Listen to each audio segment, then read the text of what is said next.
কলকাতা বৰ্ধমানৰ পৰা বৰপেটা ৰোডলৈ পল্লা এক্সপ্ৰেছৰ যাতায়াত সেৱাৰ আজি আনুষ্ঠানিকভাৱে শুভাৰম্ভ। বাক্সা জিলাৰ শালবাৰী মহকুমাৰ অন্তৰ্গত হাউলী হেলনাৰ পাম গাঁৱৰ নিবাসী উদ্যমী সাৱলীল মহিলা জাহিদা খাতুনৰ প্ৰচেষ্টাত পশ্চিমবংগ, বিহাৰ আৰু অসম ৰাজ্যৰ নামনি ব্যৱসায়িক নগৰ বৰপেটা ৰোড সংযোগেৰে আৰু যাত্ৰীসকলৰ সুবিধাৰ্থে আজি বৰ্ধমান জিলাৰ আলিচা বাছ আস্থানৰ পৰা দিনৰ 11 বজাত বৰ্ধমান উত্তৰ বিধানসভাৰ বিধায়ক নিশ্চিত কুমাৰ মালিকে আলিচা বাছ আস্থান প্ৰাংগণৰ পৰা AS15C 9679 নম্বৰ পল্লাৰ এক্সপ্ৰেছ নামৰ নৈশ বাছখনৰ আনুষ্ঠানিকভাৱে শুভাৰম্ভ কৰে। বৰ্ধমান উত্তৰ যুৱ ব্লকৰ সভাপতি শৌভিক পান আৰু বৰ্ধমান জিলা বাছ ইউনিয়নৰ সম্পাদক মিলন দাসৰ সহযোগত ৰিম্পা অধিকাৰীৰ পৰিচালনাৰে এখন অনুষ্ঠিতকৈ সম্বৰ্ধনা অনুষ্ঠান অনুষ্ঠিত কৰে। উক্ত অনুষ্ঠানত বৰ্ধমান উত্তৰ বিধানসভাৰ বিধায়ক নিশ্চিত কুমাৰ মালিকে উপস্থিত থাকি বংগ আৰু অসমৰ মাজত পোনপটীয়াভাৱে প্ৰথমবাৰৰ বাবে যাতায়াতৰ দিশত পৰিবহণ ব্যৱস্থা আজিৰে পৰা সচল হোৱাত সন্তোষ প্ৰকাশ কৰি পল্লা এক্সপ্ৰেছৰ স্বত্বাধিকাৰী জাহিদা খাতুনক প্ৰেৰণা দি বিভিন্ন দিশত সহায় সহযোগিতা আগবঢ়াব বুলি আশ্বাস প্ৰদান কৰে। ইয়াৰ পিছত বিশেষ যাত্ৰীবাহী নৈশ বাছখনে বিশেষকৈ কলকাতাৰ ধৰ্মতলা, বৰ্ধমান, মুৰগ্ৰাম, উমৰপুৰ, ফাৰাক্কা, মালদাহ, ডালখোলা, কিষাণগঞ্জ, শিলিগুৰি, গোসাইগাঁও, বঙাইগাঁও আৰু বৰপেটা ৰোড সামৰি সঠিক সময়ত নিৰ্দিষ্ট স্থানত উপস্থিত হৈ যাত্ৰীসকলৰ সুবিধাৰ্থে চলি থাকিব বুলি স্বত্বাধিকাৰী জাহিদা খাতুনে জানিবলৈ দি সদায়কৈ যাত্ৰীসকলৰ সহায় সহযোগিতা আন্তৰিকতাৰে কামনা কৰি অধিক তথ্য জানিবৰ বাবে মোবাইল নম্বৰ মুকলি কৰিছে। তেওঁৰ মোবাইল নম্বৰ হৈছে 6900402655। এই নম্বৰত যোগাযোগ কৰিবলৈ আহ্বান জনায়। উক্ত অনুষ্ঠানত বৰ্ধমানৰ বিশিষ্ট ব্যক্তিসকলো উপস্থিত থাকে। হাউলীৰ পৰা দিদাৰ হুছেইনৰ সহযোগত বৰ্ধমানৰ পৰা ৰফিকুল ইছলাম খানৰ ৰিপৰ্ট তিৰাই ভাছাম। নমস্কাৰ, আসসালামু আলাইকুম। বিশেষ কৰি আজি আমি চিমলাগুৰিৰ পৰা নতুন আনন্দিত হৈছোঁ যে চিমলাগুৰিৰ পৰা বৰ্তমানলৈকে শোভাযাত্ৰা আজিৰ পৰা উদ্বোধনী কৰা হ'ল এখন গাড়ীখনৰ নাম পল্লা এক্সপ্ৰেছ। ৰাইজৰ সহায় সহযোগিতা আমি কামনা কৰিছোঁ। ধন্যবাদ।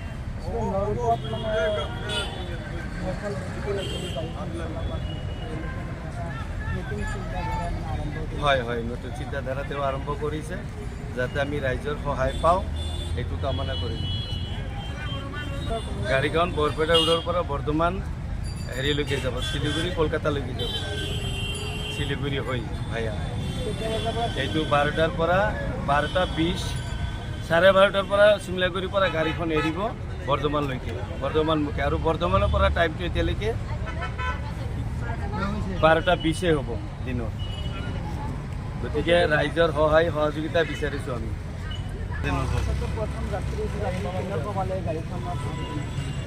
মই অতি আনন্দিত হৈছোঁ যে আজি বৰপেটা ৰোডৰ পৰা সুদূৰ ধৰ্মতলালৈ আমাৰ এখনো বাছ নাছিলে, বাছ হ'ল, আৰু বহুত যাত্ৰীসকলৰ সুবিধাৰ্থে আমাৰ এই বাইদেউ যে বাছ সেৱাখন আৰম্ভ কৰিলে, তাৰ কাৰণে বহুত আমি আনন্দিত, অতিকৈ সুখী হৈছোঁ। আৰু নিশ্চয়কৈ এইখন বাছ আৰু এখন বাছ হ'ব, যাতে ৰেগুলাৰ যাব পৰা হ'ব, এইটো আশা কৰিছোঁ। এইটো আশাৰে বাইদেউক ধন্যবাদ জনাইছোঁ। এইটো দোকান আমি জানিবলৈ পাৰিছোঁ যে আমাৰ বৰপেটাৰ পৰা আজিৰ পৰা বৰ্ধমানলৈকে যিখন কলিকতা হৈ যিখন বাছ নতুনকৈ সেৱা আগবঢ়াইছে, তাৰ কাৰণে আমি পৰিচালক মণ্ডলীক অশেষ ধন্যবাদ আগবঢ়াইছোঁ। সেইকাৰণে ধন্যবাদ আগবঢ়াইছোঁ যে আমাৰ ইয়াৰ পৰা দুপৰীয়া টাইমত এনেকৈ কলকাতালৈ যোৱা বাছ নাছিলে, আৰু আজিৰ পৰা যিহেতু আৰম্ভ হৈছে, এই চেগতে মই কলকাতাতে আমাৰ গাড়ীৰ মালিক তেখেতক অশেষ ধন্যবাদ আগবঢ়াইছোঁ। কাৰণ ইয়াৰ জৰিয়তে আমাৰ বিভিন্ন মানুহ চিকিৎসা সেৱাৰ কাৰণে যায় বৰ্ধমানলৈ, এই মানুহসকলৰ মানে অশেষ সুবিধা হ'ব। আৰু শিলিগুৰিলৈকে যায়, মানে কোচবিহাৰলৈকে যায়, গাড়ী অফিচ নাথাকেই, আবেলি থাকে, সেইখিনি সময়ছোৱাৰ কাৰণে যিখিনি সুবিধা আগবঢ়াইছে, যাতে ৰেগুলাৰলি হয়, আকৌ ভাল হ'ব। আৰু তাৰ পৰা অহা হেৰিটো থাকিলেও বহুত ভাল হ'ব, সেইখিনি আশা ৰাখি আৰু পৰিচালকসকলক, বিশেষকৈ গাড়ী মালিকজনক ধন্যবাদ জ্ঞাপন কৰাৰ লগতে ইয়াত যিসকল জড়িত হৈ আছে, গাড়ী হেণ্ডিমেন, ড্ৰাইভাৰ, চেকাৰ, সকলোকে মই অশেষ ধন্যবাদ আগবঢ়াই যাতে সুন্দৰকৈ যাত্ৰীসকলৰ অসুবিধা নোহোৱাকৈ যাতে লৈ যায়, তাৰ কাৰণে মই আন্তৰিক আহ্বান জনাই শুভ দিন। এই শুভ দিনে আমাদের বর্ধমান থেকে আসাম পল্লা এক্সপ্রেসের শুভ উদ্বোধন হলো। আমরা অত্যন্ত খুশি বর্ধমানবাসী, এবং আমাদের অনেক দিনের চাহিদা ছিল যেটা ডাইরেক্ট শিলিগুড়ি হয়ে আসাম যাবার মানুষের যে একটা আশা থাকে, সেটা ডাইরেক্ট বর্ধমান আলিশা বাসস্ট্যান্ড থেকে আমরা সোজা আসাম যেতে পারবো খুব অল্প সময়ের মধ্যে। 12টা 20-তে এখান থেকে গাড়িটা ছাড়বে। আমাদের মধ্যে এখানে উপস্থিত আমাদের এলাকার বিশিষ্ট সমাজসেবী পরমেশ্বর পুনার প্রধান, আমাদের উপপ্রধান এবং আমাদের বিশিষ্ট সমাজসেবীরা অনেকে এখানে উপস্থিত আছেন। সঙ্গে আমাদের বাসের যিনি ওনার আছেন, আমাদের ফিরোজা বেগম, উনিও আছেন। আমরা প্রত্যেকে ধন্যবাদ কৃতজ্ঞতা জানাই। এরকম একটা উদ্যোগকে আমরা অত্যন্ত সাধুবাদ জানাই যে আপনারা এগিয়ে আসুন। বর্ধমানবাসীর কাছে একটা শুভ দিন, শুভ খবর। আমরা এর আগেও দীঘা উদ্বোধন করেছি, পুরী উদ্বোধন করেছি, আমরা শিলিগুড়ি বাসের উদ্বোধন করেছি। সেই বাসগুলি অত্যন্ত সুন্দরভাবে এখন কিন্তু আমাদের আলিশা বাসস্ট্যান্ড থেকে মানুষের পরিষেবা দিচ্ছে।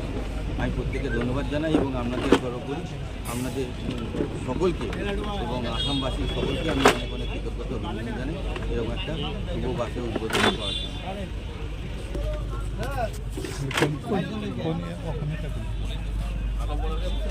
আমি আসাম থেকে মিলনদার অনুমতিতে আমি বর্ধমান থেকে বাস আজকে 12টা 20-তে সার্ভিস হলে অনুমতি পেয়েছি।